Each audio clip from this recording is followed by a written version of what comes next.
Guys, this week things got crazier and crazier by the day. When did the Mohammeds went from committing a $50 million US tax fraud against the Guyana government to robbing said government hundreds of billions of dollars, allegedly?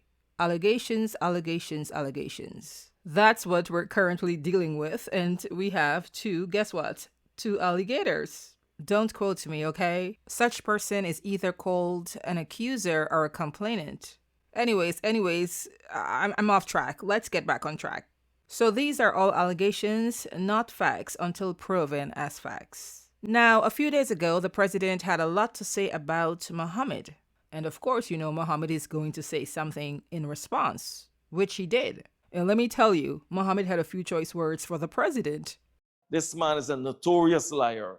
Welcome back to the podcast. Before we continue, I want to say a big shout out to our newest member who goes by the handle at Will and Grant. If you're watching, thank you so much for your support. We appreciate every single one of you, regardless of whether you join and become a member or you're just a viewer or a supporter in the background. Your support matters to us. But if you want to step it up a notch, you can become an exclusive member of this channel.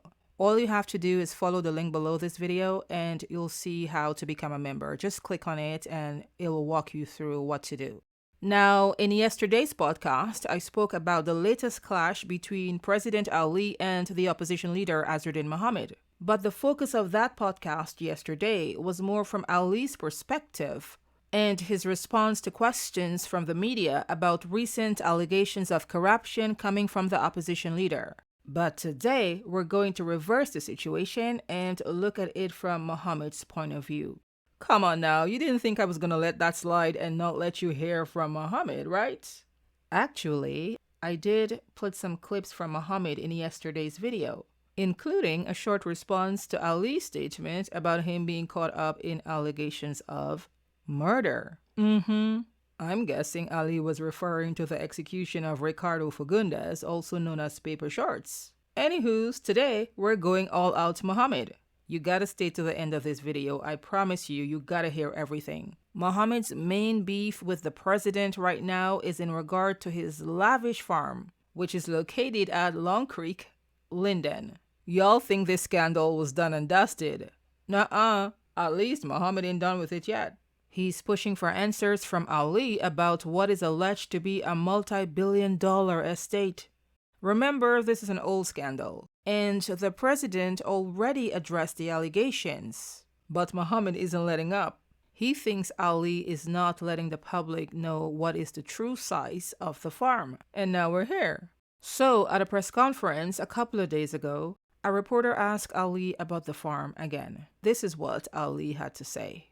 It's interesting that you will ask me about the farm that I said to you is completely declared to the Integrity Commission, the 60 plus acres of farm.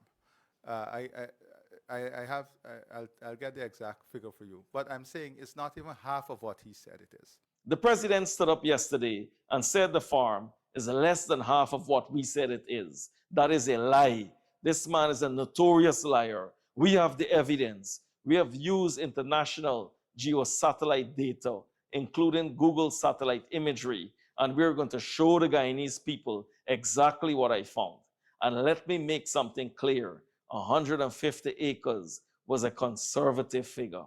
So the president wants Guyanese people to believe that he owns this massive property and does not know how much land he owns? Come on. If what I said about your farm is false, prove it. If what I said about your government is false, prove it. If what I said about the contracts, the hospitals, the oil and gas sector, and the treatment of the Guyanese people is false, prove it. Do not attack me and ignore the matter at hand.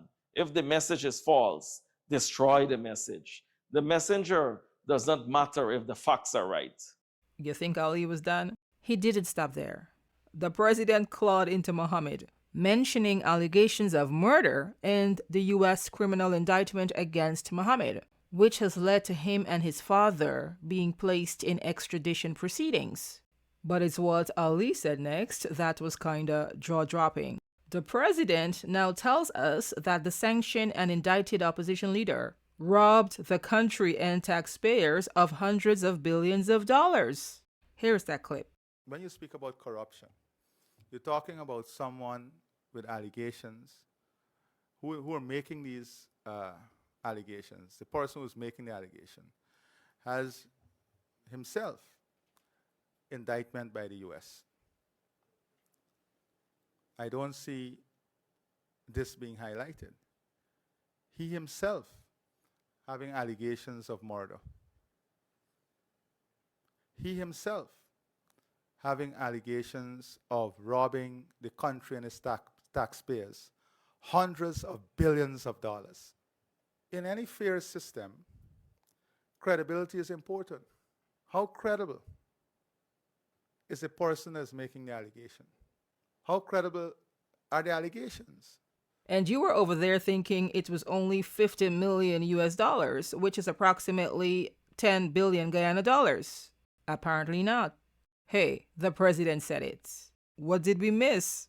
Did we miss something? Is the president referring to something we don't know about as yet?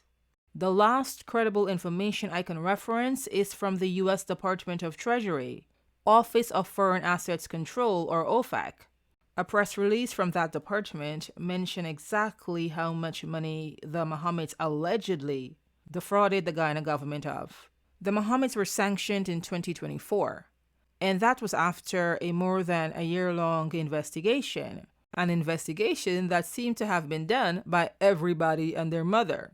And by that I mean all of the organizations and entities and agencies that were part of this investigation against the Mohammeds.